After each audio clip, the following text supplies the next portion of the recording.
Ahoy music lovers, vinyl enthusiasts, and everyone in between. My name is Isaac, this is The Blind Island, and today we're hitting you up with another vinyl review. Today's review is going to be going after one of the greatest jazz pianists of all time. He was in the famous Coltrane Quartet, went on to have a sterling solo career of his own, and just passed away this past year in 2020. And of course, I am speaking of the 1973 album by McCoy Tyner, Song for My Lady. This was the follow-up to McCoy Tyner's most acclaimed record and most successful album, Sahara. That album sold over 100,000 units, garnered Tyner a Grammy Award nomination, and has been constantly listed on best of jazz albums since. And this one kind of has a little bit more of a quiet reputation. It's seen as the follow-up, and to my ears it's just as good. And he's doing just as much with even less, which is even more impressive. So just to give you a little bit of background, Tyner again played in the Coltrane Quartet, cut his teeth there.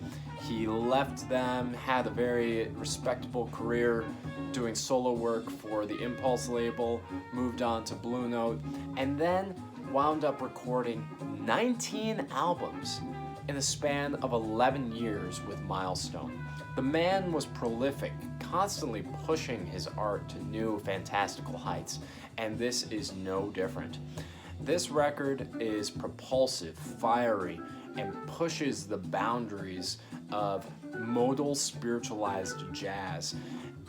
Tyner continued to work in the acoustic medium in the 70s when many others were already starting to abandon that and move over to a jazz rock or fusion leaning. And this is just a beautiful, modalized acoustic record. But what's amazing about this is the fiery propulsion throughout. Tyner's fast moving fingers working up and down the keyboard like some serpent with a vengeance. He is crazed, and I love it. There are moments of extreme beauty on this record too. 4 of the 5 tracks on here are originals made by Tyner himself, and the singular cover, The Night Has 1,000 Eyes, is very Coltrane-esque. It brings a lot of new depth to an old standard that some may have thought had already been played out, and Tyner showed that you can breathe new life into old songs. Now, he's also surrounded by some fantastic talent. I believe the other star of this record is Alphonse Mousson.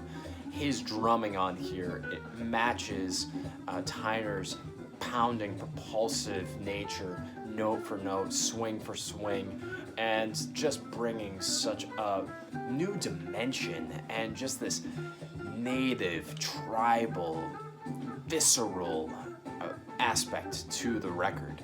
And I really enjoy Michael White's accompaniment too on the violin in certain portions of this record.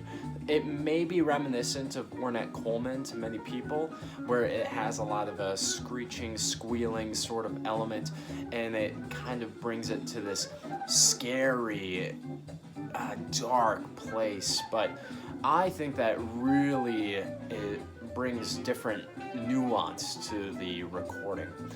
Now, if I had any criticism, I think that this album is not going to be for everyone. Again, it's towing the line of being free jazz with avant-garde leanings. However, I believe it's right on the edge. It never quite falls over that line. There's still always something to bring you back. This is one of my favorite jazz recordings. I freaking love this album. I constantly come back to the first song on here, Native Song. 13 minutes of just pounding, propulsive, in-your-face acoustic jazz that I am there for. It is a beautiful piece, and you can also pick up this record for peanuts. while Sahara has all the accolades, this one kind of goes under the rug, and you can pick this one up for $4 or $5.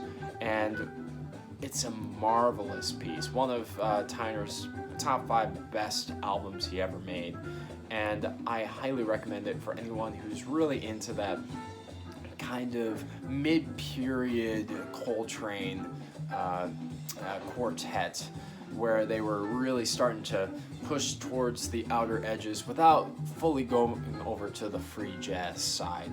So I'm going to give this one a 4.5 out of 5. It is a phenomenal record, really great jazz. I have a little needle drop here just so that you can get a little taste of what Song for My Lady is all about.